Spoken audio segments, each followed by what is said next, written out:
Gearville's Gadget King, a recipe for victory. In the bustling town of Gearville, where inventors and tinkerers lived and breathed, a small food cart stood out among the crowded streets.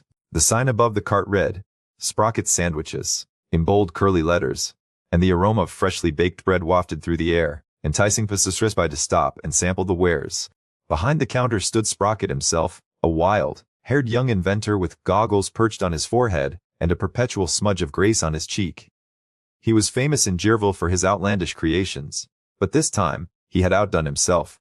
"Behold," Sprocket exclaimed, holding up a magnificent contraption that looked like a cross between a clockwork toy and a lunchbox. "My latest masterpiece, the Sprocket-powered Sandwich Generator."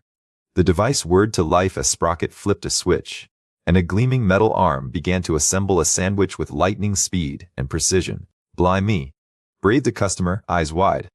"That's the most fantastic thing I've ever seen." "What makes it tick?" Sprocket grinned proudly.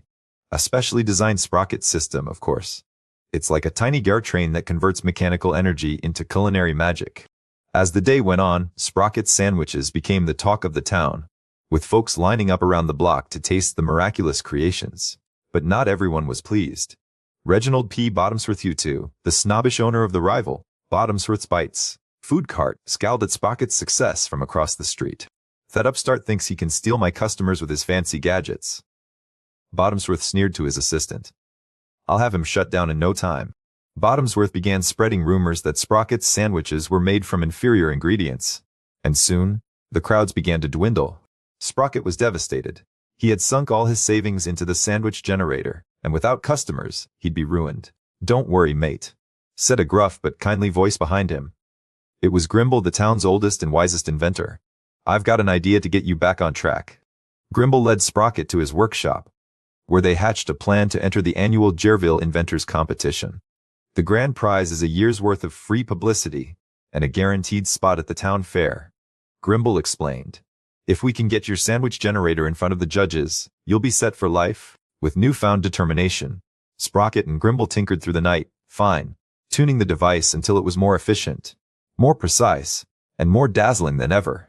The day of the competition arrived, and Sprocket's sandwiches made a stunning appearance on stage. The judges, a panel of esteemed Gearville citizens, gasped in amazement as the sandwich generator whirred to life. "This is indeed a marvel," declared the head judge. "But can it produce a sandwich that truly impresses?" Sprocket grinned, confident in his creation. He flipped a switch, and the device began to assemble a majestic, towering sandwich unlike anyone had ever seen. The crowd erupted into cheers as the judges sampled the masterpiece, their faces alight with delight. "We have our winner," declared the head judge, holding up Sprocket's trophy. Sprocket Sandwiches is the champion of Gearville's Inventors competition. As Sprocket accepted the prize, Bottomsworth slunk away in defeat, muttering something about kids these days and their fancy gadgets. The rest of the day was a blur of congratulations and celebrations. Sprocket Sandwiches was mobbed by customers once more, this time with an even greater fervor. As the sun set on Gearville, Sprocket leaned back in his cart, exhausted but triumphant, his Sprocket-powered sandwich generator whirring softly in the background. "That," he said to Grimble, who sat beside him with a knowing smile, "was the most fantastic adventure of my life." Thank you for watching.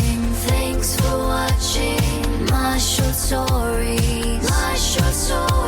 Subscribe for more.